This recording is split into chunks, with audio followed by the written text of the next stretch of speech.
आपने बताया नहीं अजय, हम यहाँ किससे मिलने आए हैं? करीम भाई से।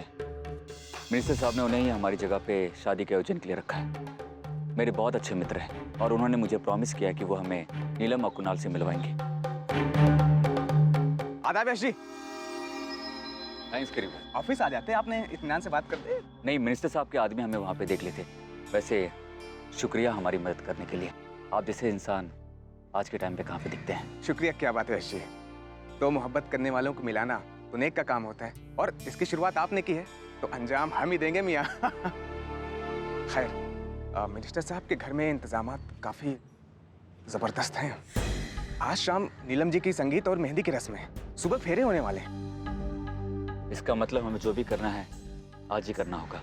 संगीत और मेहंदी के टाइम पर ही हमें कुछ ना कुछ करना होगा। आपकी बात तो बिल्कुल सही है यश जी, मगर कैसे होगा? आप और भाभी जी के तो अंदर जाने कोई चांस ही नहीं है। मिनिस्टर साहब ने सख्त हिदायत दे रखी है गेट पे कि आप दोनों दिखें तो गोली मार दी जाए। डर के कोई फायदा नहीं है करीम भाई, हमें कोई ना कोई रास्ता तो निकालना ही होगा। मैंने नीलम जी से वादा किया है। आप माफ कीजिएगा, क्या मैं कुछ कह सकती हूँ? जी जी। आपने कहा ना कि आज शाम संगीत का आयोजन है, तो उन्होंने कुछ कलाकारों मतलब कुछ डांस ग्रुप को बुलाया होगा बाहर से? जी हाँ, मिनिस्टर साहब ने खास फरमाइश की है कि लखनऊ से जीनत बेगम और आरिफ भाई को बुलाया जाए, और आज रात वो लोग तशरीफ ला रहे हैं अपना प्रोग्राम पेश करने के लिए।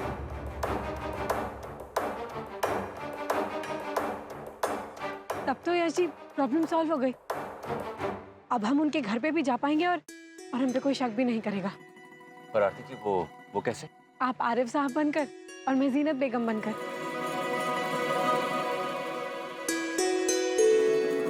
करीम भाई, ऐसा हो सकता है? जी जरूर हो सकता है। आरिफ भाई हमारे काफी पुराने दोस्त हैं, मुझे इनकार नहीं करेंगे।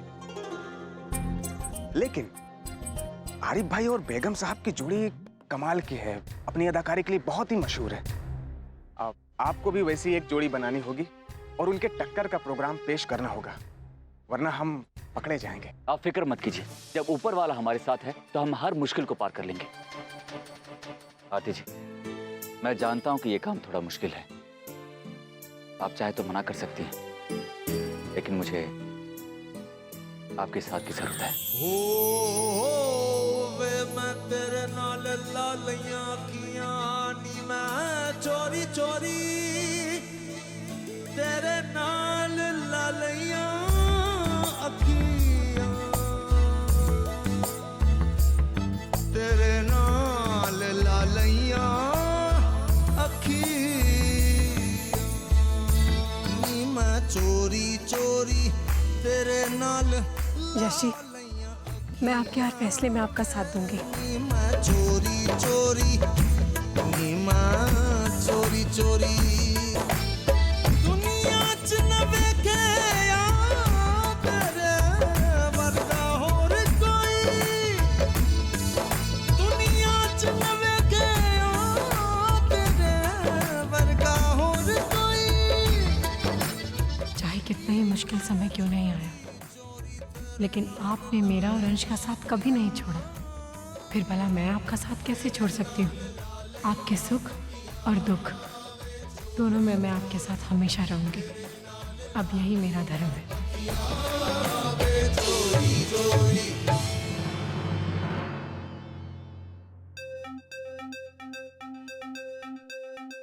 क्या बात है, आज तो तुमने मेरे मन की बात सुन ली। तुम्हारे मन का तो पता नहीं, पर तुमने जरूर कसम खा रखी है कि तुम मेरे मन की नहीं होने दोगे। तुम कहना क्या चाहती हो परी? तुमने अभी तक बाबूजी से मेरी जॉब के बारे में बात नहीं की ना प्रतीक? और तो और आरती भाभी ने यश भैया के साथ काम करना भी शुरू कर दिया, तब भी बाबूजी नाराज नहीं हुए। यही तो मौका है मेरी जॉब के लिए बात करने के लिए। लेकिन तुम्हें तो कोई परवाह ही नहीं। परवाह है स्वीटहार्ट, ऐसी कोई बात नहीं है। मैं बात करूंगा ना उनसे। जब से तुमने कॉलेज छोड़ा तब से तुम काम कर रही हो। ये सोच लो कि तुम हॉलीडे मना रही हो। रेस्ट करना भी जरूरी है ना। बातें बदलना और बहाने बनाना तो कोई तुमसे सीखे। परी, मैं बहाने नहीं बना रहा, मैं तो एनीवेज, मुझे तुम्हारी सफाई नहीं सुननी। मैं जा रही हूं मासी से मिलने। मासी से मिलने? हाँ, डॉली माँ से आई है ना, न्यूयॉर्क से। ग्रेट, फिर तो मैं भी चलता हूँ। शादी में तो वो आई नहीं थी, बस तुमने फोन पे बात कराई थी, राइट?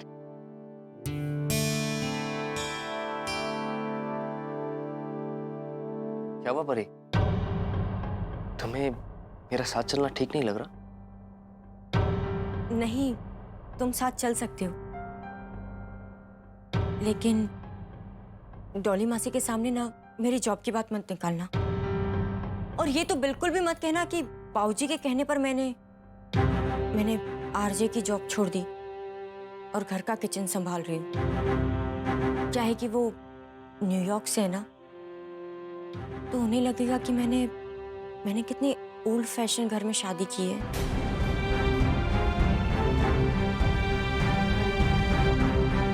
क्या हुआ? इसे मुंह क्यों लटका रहे हो? मैंने कुछ गलत तो नहीं कहा ना? चलो जाओ, जल्दी से तैयार हो जाओ। और हाँ, कपड़े अच्छे पहन लेना और अच्छी तरीके से तैयार हो जाना। क्या है कि तुम दिन भर किचन में रहते हो, कुछ ना कुछ बनाते रहते हो, किसी ना किसी चीज के तुम्हारे कपड़ों पे दाग होते ही होते हैं, कभी हल्दी के, कभी मिर्ची के। इसलिए थोड़े अच्छी तरीके से तैयार हो जाना। तब तक मैं भी तैयार हो जाती हूँ। जाओ जाओ।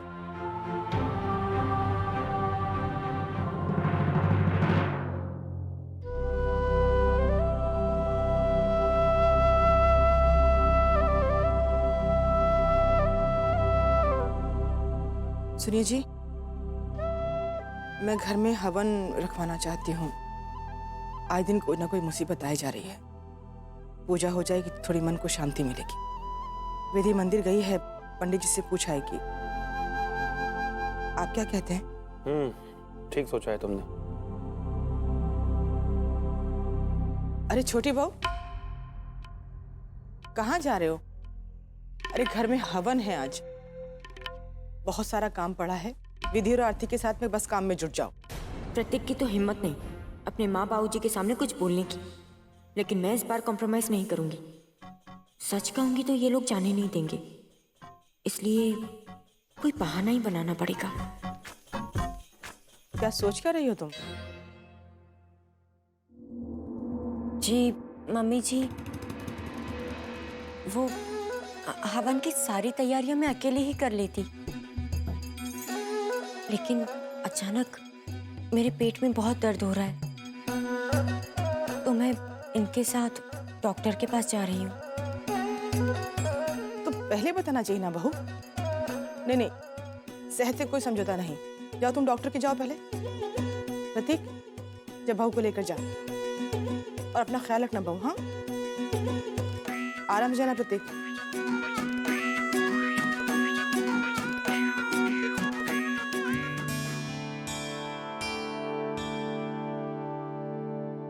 मैं आरती को कह के आती हूँ।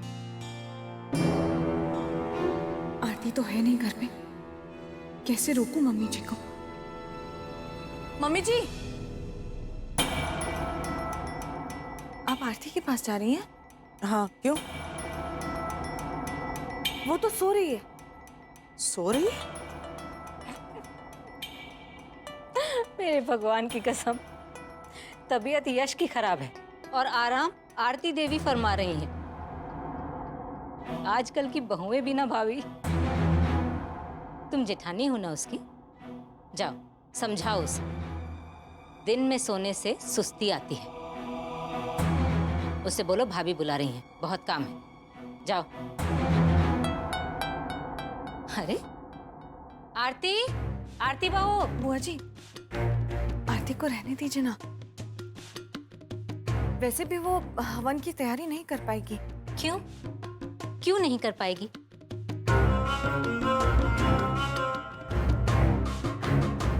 वो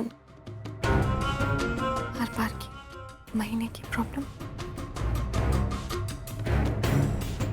वैसे आप चिंता क्यों कर रही हैं? मैं हूं तो मैं सारा काम संभाल लूंगी। अच्छा ठीक है बाबा, बहुत सारा काम पड़ा है।